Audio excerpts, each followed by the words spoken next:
Usithi phansi, phansi ngokwahlukana. Usithi phansi, phansi ngodonselane. Thina singabohlanga lunye, noNkulunkulu uyawuhlonipha umndeni obambe. Siphila esikhathini lapho imindeni kumbe izimuli ezingabambananga khona.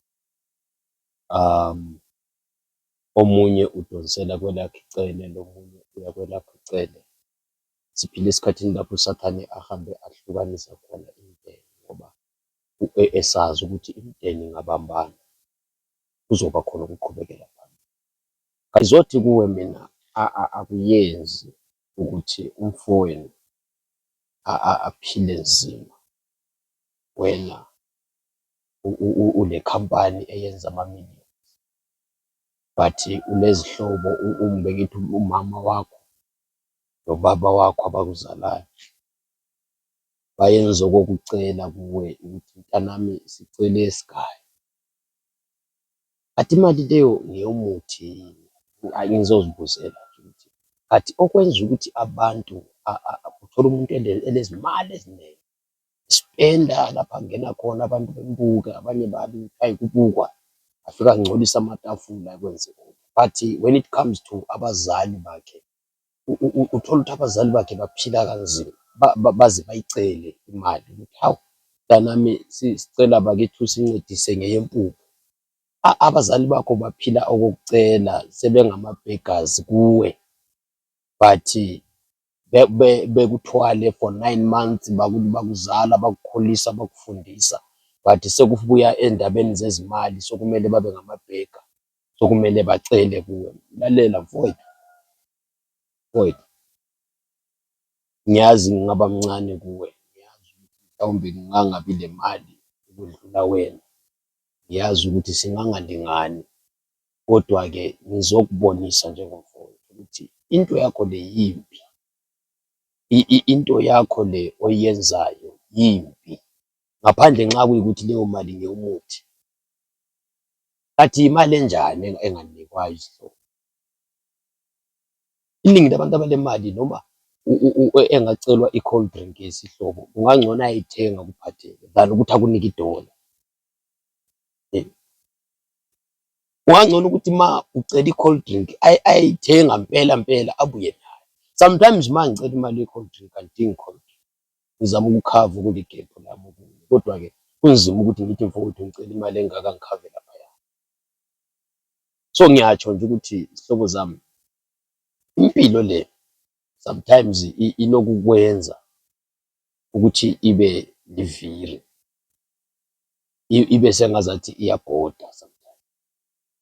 Ukuthi wena ubanjiswe impumelelo ekuqaleni akutsho ukuthi izohlala isezandleni zakho. Okwesibili, laba abantu abayizihlobo abangavakatsheliyo ezinye izihlobo ezingelalutho. Angaba nemali yena akavakatsheli izihlobo ezingelamali. Uzwa sebeze bekubuza ukuthi akulamalanga kalisaboni, kulamalanga kade selihlala ngaphi? Wena ngoku kumele uthole uvakatsha ngoba uyisiceli kuye. Hhayi, asikhuzaneni. Lolo hlobo lolo lwezihlobo olungavakatsheli ezinye izihlobo ngenxa yokuthi lona lungcono endabeni zezimali. Umuzwe sekubuza ukuthi kanti kulamalanga usuhlala ngaphi mzala, kumbe usuhlala ngaphi mfowethu? Kanti kulamalanga usuhlala ngaphi sibani? Hhayi, kanti okumele avakatshele omunye ubani? Uma kuthiwa ziyizihlobo, mina yimi okumele ngihlale ngivakatshela wena? Lalobu usuvakatshile endlini yangikhona sulokhu ubuzwa kuthiwa lisiphathelanga umfushwa khona ngapho, mina yimi wokuthwala imfushwa ngiyilethe etawu? Alisafushi kulamalanga logogo wakho? Sukuwavakatshela isihlobo esilolutho, inkulumo zakhona nje uzizwe ukuthi ngezikudlayo, ezihlukuluzayo, Izihlobo zami, impilo ilivile. uNkulunkulu omsa sengathi angasenzela kahle, asivusele uhlobo lwezihlobo ezingasofeki. Ngoba isikhathi lesi esiphila kiso lesi silabantu abayi-fake kakhulu, especially ezihlobo.